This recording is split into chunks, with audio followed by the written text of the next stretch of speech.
masasabi ko pong nagtatanong sapagkat ang mga nangyayari po sa ating hukuman sa mga oras na ito, hindi ko po alam kung ito ba ay eksakto lang na nangyayari o ito po ba ay sinasadya. Katulad po ng pagkakakulong ng ating dalawang senator judge na si Senator Jinggoy Estrada at si Senator Rodante Marcoleta. At ang kagiat pong pagdating ng aming mga masasabing galing sa ombudsman, sa akin, at kay Senator Alan Peter Cayetano. At kahapon, pagkatapos pong ng isang araw na mabanggit ang patungkol sa pagpunta ng ating mahal na NBI Director sa Bangkok, at ito po ay kinwestiyon ni Senator Alan Peter Cayetano, kahapon po ay biglang lumabas ang isang pahayag na iniimbestigahan daw po yung patungkol sa pangyayari noong Southeast Asian Games. Ito po ba ay eksakto lang o ito po ba ay merong dapat tayong pangambahan?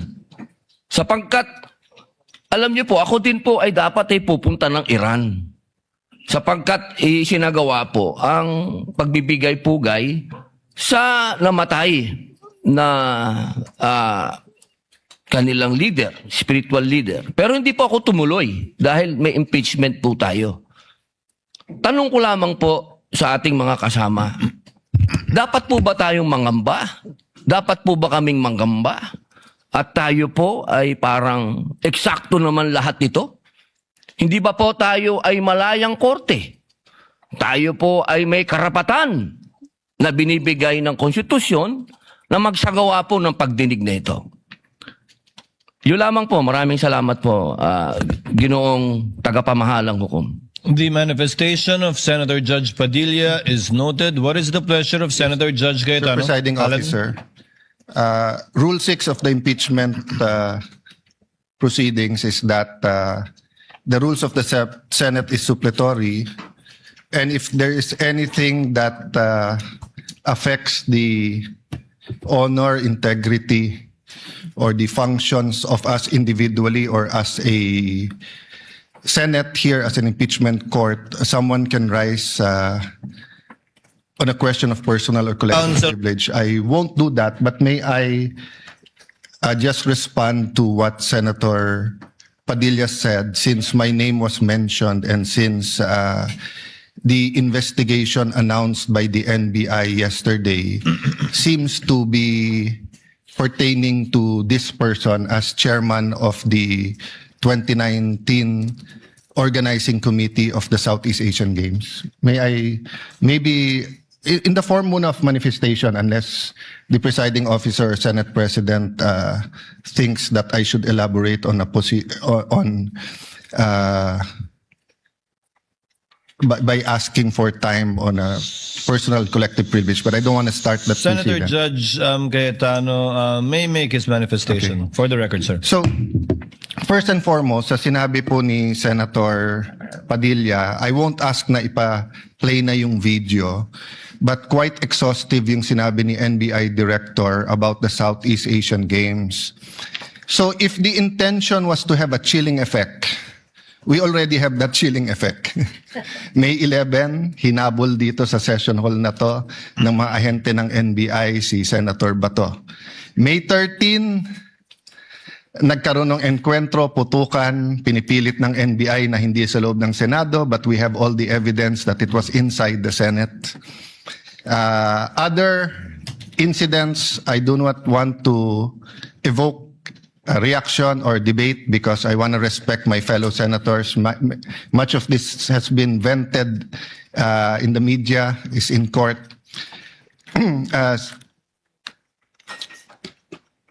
Director Matibag has promised us that he will give us a warrant issued by the ICC, has promised us that he will hold his agents na nanggulpin ng isang OSAA he will be the one to implement the contempt order and hold them in his office, but wala ditong natupad.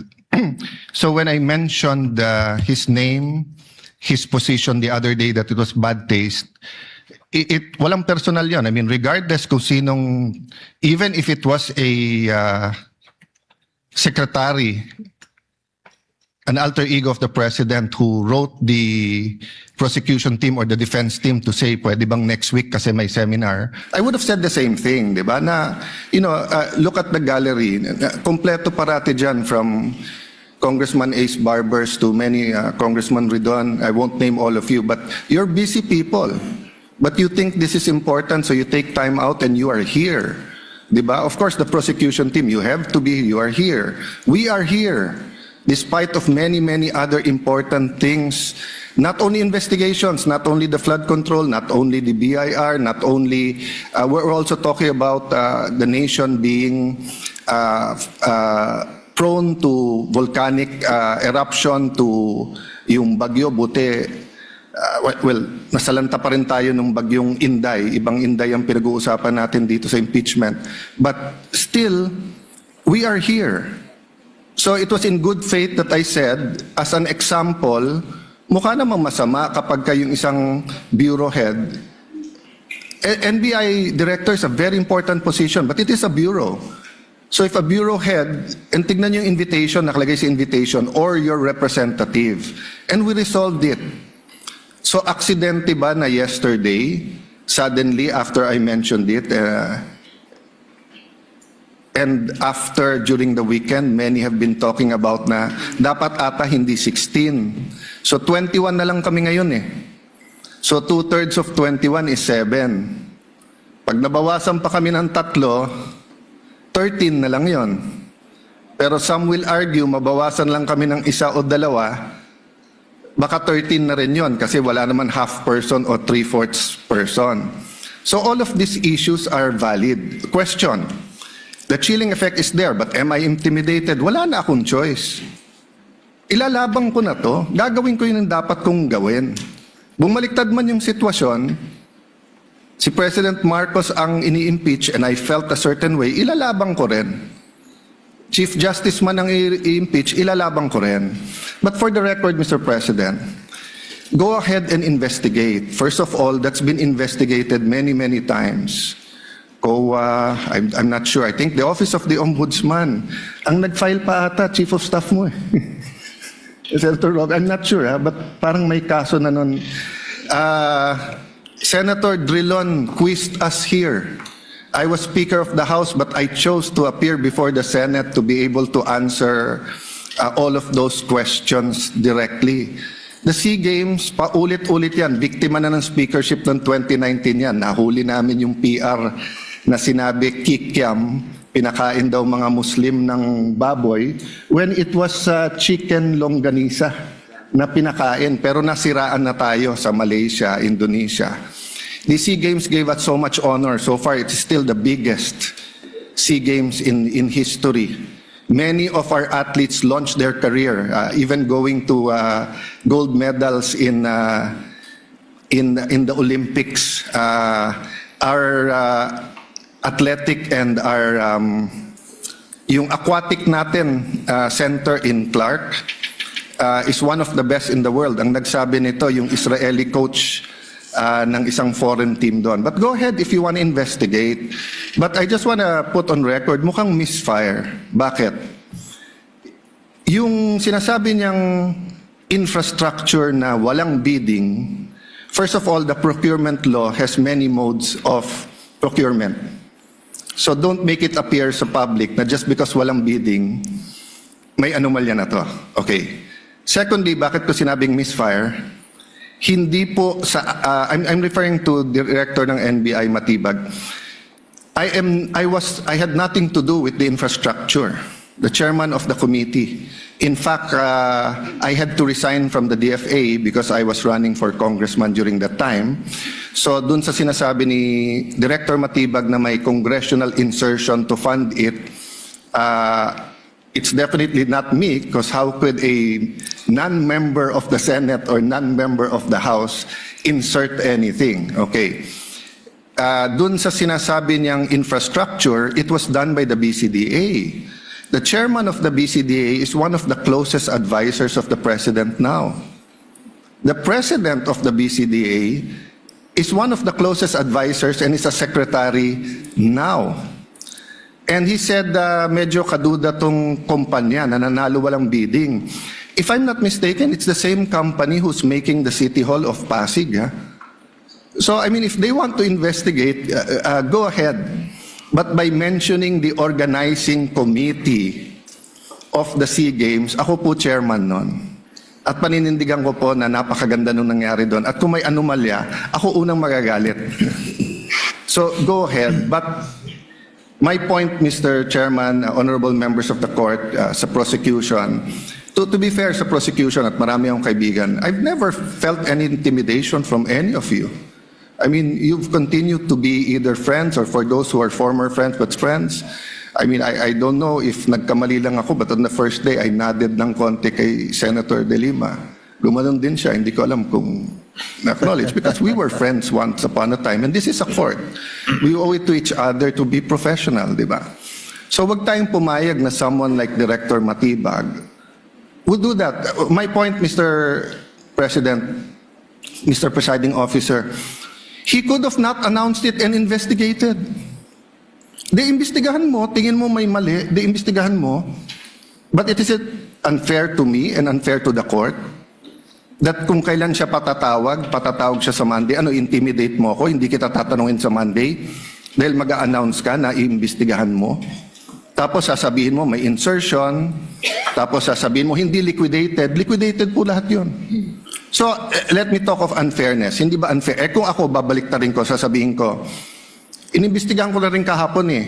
Ang sabi sa akin, mainit ang ulo ni Director Matibag kasi may contractor na daw yung binigay na lupa para sa NBI at gusto niya sarili niyang contractor. Oh, would that be fair to him? No. It would be a marites accusation. So that's the same thing he announced yesterday. A marites accusation towards me that affects this court because I am now a senator judge. So I hope this is the last time that I'm going to have to speak about this. But definitely we've been speaking about this, binabawasan talaga kami. Iniisa-isa, even yung mga vlogger na malapit sa administrasyon, sabi, 2 down, 3 down, may kasunod na. Di ba? So, Mr. President, I want this impeachment to be a test that the 1987 Constitution works and that despite political differences, the prosecution and defense, I saw them after the first or second day, nagkakamayang kayo, nagkakamustahan. After the first or second day nung mainit na baliktaktakan dyan sa pre-trial, nagbabatian, di ba? Even in court. So we can't help but be emotional. We can't help but get mad at what we think is disgusting or sometimes crossing the line. But is there any question that for this verdict, whether it's for conviction or acquittal, to be accepted by the Filipino people, we have to make sure that the integrity of the court is intact. I will admit to you, nahirapan po ako. Wala si Senator Marcoleta. Iilan lang po kaming abogado dito. Si Senator Pangilinan, Senator Cheese, si Aimee is a law graduate, di ba? Pia. Senator Pia, Bam is a second-year law student and I'm encouraging him na tapusin niya. Total review na yung nangyayari ngayon. But it's not easy. 24 lang kami, nabawasan na ng 3. So I hope this issue of the integrity of the court becomes an issue for all of us. No, I'll repeat what I said when I was Senate President. Director, hindi mo kami natibag. So wag mo try itibagin tong representation na to o itong impeachment court because what you're doing is not helping. You investigate whatever you want to investigate. You want to investigate ba't ako nagpatubo ng balbas? Investigate mo, no problem with me. Pero wag mo nang i-announce kasi nga naaapektuhan yung integrity ng court. Thank you for the leeway, Presiding Officer. Thank you, Senator Judge Alan Cayetano.